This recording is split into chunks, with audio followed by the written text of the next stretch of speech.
한 주간 있었던 소식들을 정리해봅니다.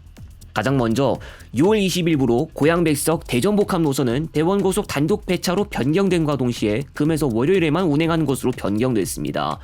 진주발에 이어 사천시 우주항공청을 경유하는 서울 남부발, 대전복합발, 대구 서부발 시외버스 노선들도 운행을 개시했습니다. 6월 25일에는 양산, 사천, 삼천포 노선이 하루 2회를 조건으로 운행 재개가 이루어집니다. 의정부, 장평, 강릉시외 노선이 오는 7월 1일부터 하루 3회 조건으로 운행이 재개됩니다. 구리에는 정차하지 않으니 유의하시기 바랍니다. 또 금호고속과 중앙고속 간 노선 운행분 맞교환으로 7월 1일부 동서울 광주와 인천 안산 익산 노선은 금호고속 단독으로, 성남 광주 노선은 중앙고속 단독 배차로 변경되며 이 과정에서 운행시간대 변경도 일부분 이루어지니 참고하시기 바랍니다. SK스퀘어 자회사 티맵 모빌리티가 서울의 공항버스 회사 두 곳을 지분 매각하는 것으로 확인됐습니다. 티맵 모빌리티는 서울 공항리무진과 공항리무진의 보유 지분 전량에 대한 매각 작업에 나섰습니다. 현재 복수의 사모펀드 운용사를 대상으로 협의를 진행하고 있고 금액은 2천억 원 안팎으로 논의하고 있습니다. IB 관계자는 이번 매각을 통해 고성장, 고부가 가치 중심 사업에 집중하는 전략으로 보인다고 말했습니다. 티맵 모빌리티는 그동안 매출 증가세는 가팔랐으나 수익성 개선이 더뎠는데요. 이번 매각으로 오프라인보다 AI 기반 모빌리티 테크 방향성을 더 강화하기로 합니다. 감사원은 청주시가 청주시 버스터미널의 대부 계약을 부당 체결하고 내부 문건을 유출해 사업자가 지분을 사모펀드에 매각하는 데 편의를 제공한 사실이 확인됐다고 밝혔습니다. 감사원은 이번 일과 관련하여 전 청주시장을 업무상 배임 혐의로, 담당 공무원 2명은 공무상 비밀 누설 혐의로 검찰에 수사 참고 자료를 제공했습니다. 청주시는 2016년 3월 국토교통부로부터 한 터미널의 복수 사업자 면허 부여가 불가능하나 면허를 취소하고 새 사업자에게 면허 발급은 가능해 일반 입찰이 가능한 사실을 확인했습니다. 3개월 뒤 행정안전부의 공유재산법 시행령을 적용해 사업자 면허를 가지고 있는 기존 사업자와 수의계약으로 대부할 수 있는지 질의했는데 행안부로부터 기존 사업자와 수의계약으로 시설 대부가 가능하다는 회신을 받고 A사와 수의계약을 체결했습니다. 이후 충북으로부터 일반 입찰로 사업자를 선정할 수 있도록 처분 요구를 받자 행안부에 다시 질의했는데 행안부는 수의계약이 불가능하다고 회신했습니다. 2018년 9월 전 청주시장이 현대화가 되는 청주 고속터미널과 연계 개발 방안을 마련하라고 지시하자 실무자들은 A사와 대부계약을 갱신하라는 의미로 받아들이고 대부계약을 연장하였고 내부 문건을 작성해 A사에게 넘긴 뒤 공유재산심의회에 입찰 참여 업체가 없었다고 허위 답변했습니다. 그 뒤 A사가 문건을 유한회사 측에 전달하고 유한회사는 사모펀드를 조성해 2021년에 A사 주식을 모두 매입했습니다. 당시 실무자들은 전 청주시장이 A사 대표이사에게 개발을 권유한 사실 등으로 미루어 A사가 계속 터미널을 운영해야 한다고 보며 이같이 업무 처리했다고 진술했습니다. 김해 장유여객 터미널의 개장이 계속 연기되면서 우려가 높아져가고 있습니다. 건물은 세워졌지만 공실률이 90%를 넘는 수준이고 외부 버스 승하차장도 막혀 있는데요. 1993년에 사업이 시작됐으나 낮은 사업성으로 시행사를 계속 구하지 못했다가 복합상가 건물로 건립됐는데요. 그러나 개장이 수차례 연기되면서 시행사는 지난달 23일에 김해시에 기부 체납 신청서를 냈고 현재 관련 절차를 밟고 있습니다. 김해시 관계자는 시민들이 요구하고 있고 최소한의 자금으로 운영을 할지 용역을 할 생각임을 밝혔습니다. 오는 6월 29일에 서울 강남이나 명동을 통과하는 22개 광역버스 노선 및 정류장이 조정됩니다. 앞서 5월 16일에 11개 노선의 정류장 정차 지점을 조정했으며 이번에는 더 많은 22개입니다. 먼저 용인에서 강남으로 가는 5개 노선은 퇴근 시간대 신양재 IC를 통해 강남 신논현순으로 가는 경로로 조정되고 인천, 고양, 김포, 파주, 포천에서 출발하는 M버스 포함 9개 노선은 2호선 강남역부터 가로변 정류소 정차로 조정되고 화성 동탄에서 출발하는 6개 노선도 신분당선 강남역 중앙차로 정류소 대신 강남역 인근 가로변 정류소에 정차합니다. 성남에서 명동으로 하는 9003번과 9300번은 남산 1호 터널에서 소월로로 회차 지점을 조정해 명동 입구 정류소 대신 롯데 백화점 정류소에 정차합니다. 또 국토교통부가 광역버스 준공영제 운영으로 인한 재정 부담을 줄이기 위해 노선 통폐합과 운행 구간 조정 등을 추진하기로 했습니다. 정부 관계자에 따르면 광역버스 노선 개편과 준공영제 효율화 작업을 진행하고 있는데요. 2025년부터 경기도 여러 곳의 광역버스 준공영제 노선들을 대도시권 광역교통위원회 관리체계로 단일화합니다. 위원회가 설립된 이후 지속적으로 대광이 준공영제 광역버스 노선들이 증가하면서 예산도 지속적으로 증가해왔습니다. 순수 경기도 광역버스는 없어지고 M버스와 직행좌석 R버스만 남게 됩니다. 인천 강화, 김포, 서울 신촌 간 김포 직행좌석 3000번 버스가 오는 7월 1일부터 분리됩니다. 3000번 버스가 인천 강화터미널을 기점으로 운행하는 것이 여객자동차 운수사업법 시행령에 부적합하다는 법제처의 해석에 따라 분리되는 것인데요. 김포 월곶차고지 기점 노선을 3000-1번으로 분리한 후 3000번은 인천면으로 이관하여 8대로 운행하고 3000-1번은 면허 이관 없이 15대로 운행합니다. 한동안 수도권 광역버스에서만 활약하던 중국산 코치형 전기버스 모델 스카이웰 리오네가 전북 소재 시외버스 업체에 정식으로 도입됐습니다. 이 중국산 전기버스는 2022년에 최초로 제작된 차량들인데 앞서 전주시의회에서 보조금 지급에 대해 부결하고 반려한 바가 있었고 평택항에서 장기간 인도되지도 않았는데요. 그러나 시간이 흘러 시외버스 업체 측에서 보조금을 받지 않으며 운행할 것을 결정하고 끝내 도입됐습니다. 인천 송도에서 출발하는 M버스 노선이 승무사원 부족으로 일부 운행이 되지 않고 있는 것이 확인됐습니다.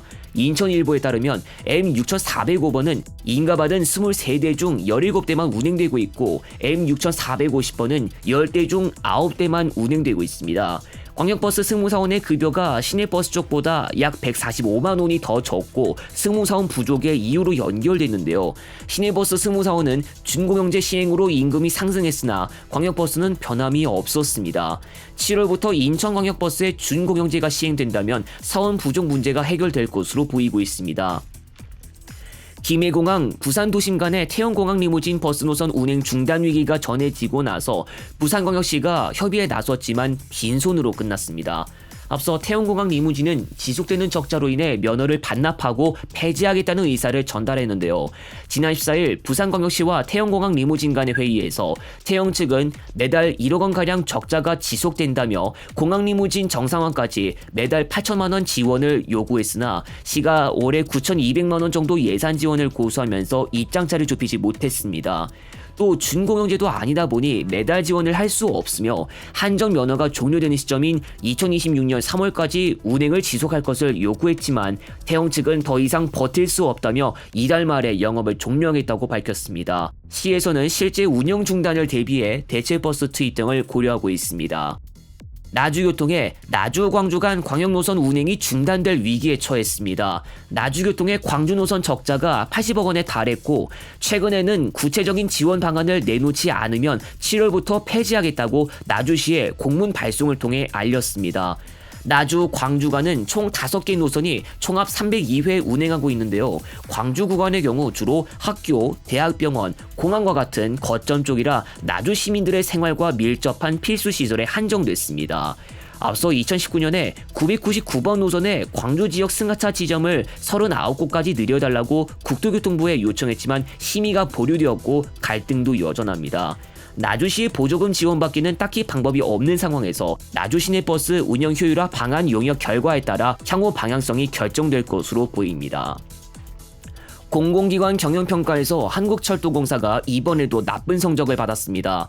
정부가 2023년도 공공기관 경영실적평가 결과 및 후속 조치안을 의결했는데요. 공기업 32개, 준정부기관 55개 가운데에서 우수 A등급은 인천국제공항공사와 코트라 등 15곳이었고 한국도로공사를 포함한 30개 기관은 양호 B등급을 받았습니다.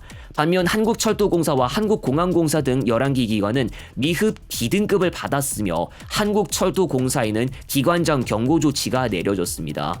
또 이번 평가에서 한국철도공사는 C등급을 받은 국가철도공단이나 SR과 비교했을 때 낮은 성적을 받았는데요. 2년 전 226.6%, 지난해 237.9%로 부채 비율이 증가했고 하루이자는 13억 원을 사용하고 있어 성적 부진의 원인이 됐다는 풀이가 나왔습니다.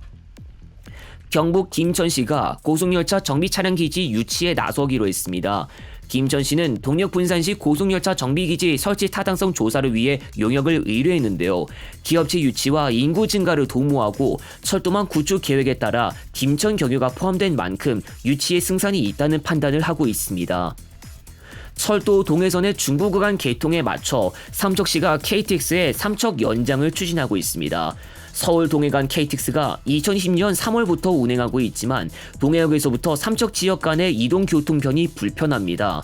당시 삼척까지의 12.9km 구간에 전철화 설비가 없어 불가능했지만 이제 동해선 중부 구간 개통으로 삼척시로도 KTX 운행이 가능할 것으로 보여 삼척시가 서울에서 출발하는 KTX의 삼척 연장을 추진하고 국토교통부와 코레일의 삼척 연장을 건의하기로 했습니다.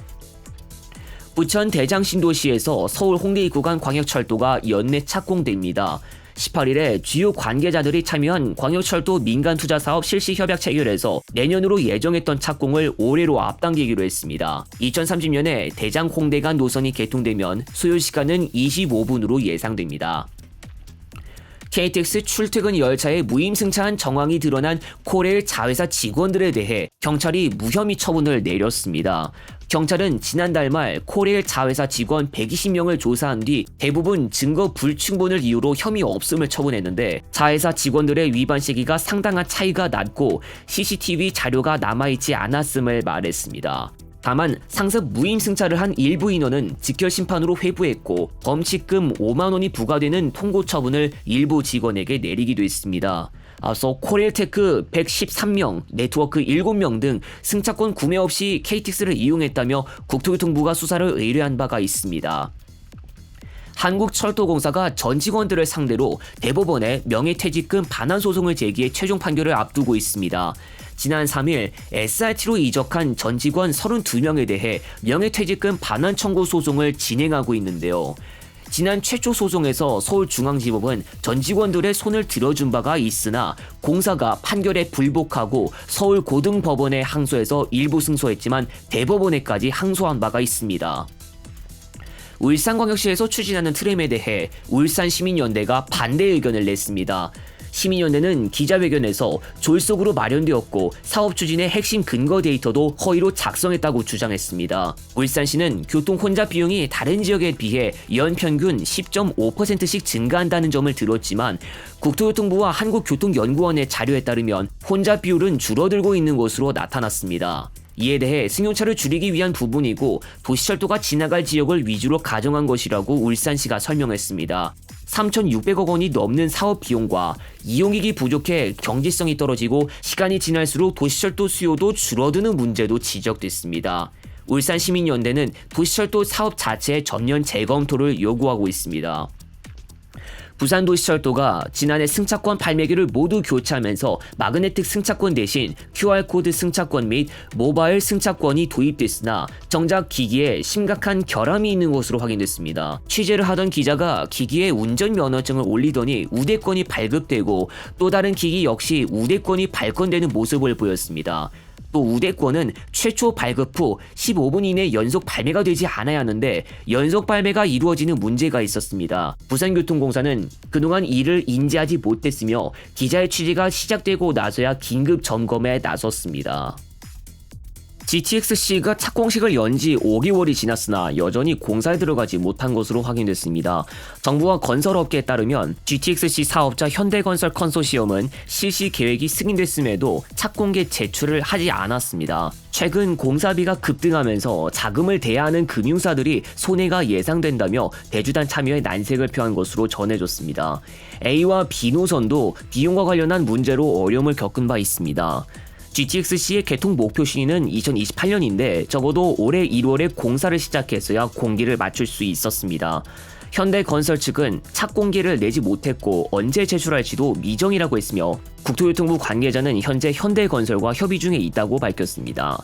삼성역 복합환승센터 공사가 지연되고 209 사업자 선정도 미루어져 더 늦어질 수 있다는 관측까지 나왔습니다. 시기를 거듭하며 건설 공사비 지수 추이는 올라갔고 민자사업 공사비 증액은 어려워졌습니다. 정부는 건설 투자 GDP 디플레이터도 고려해 공사비를 증액하도록 했으나 착공 이후 단계에만 적용되고 금융사들은 착공 이전에 책정된 사업비로 수익성을 따집니다. 건설사들이 무조건 저가 수주에 나서면서 위기를 자초했다는 지적도 나왔는데 현대건설 측이 신호선 사업자로 선정된 데 당시 경쟁사들과 비교했을 때 정부 지원 비중을 낮게 적은 것이 원인이었습니다.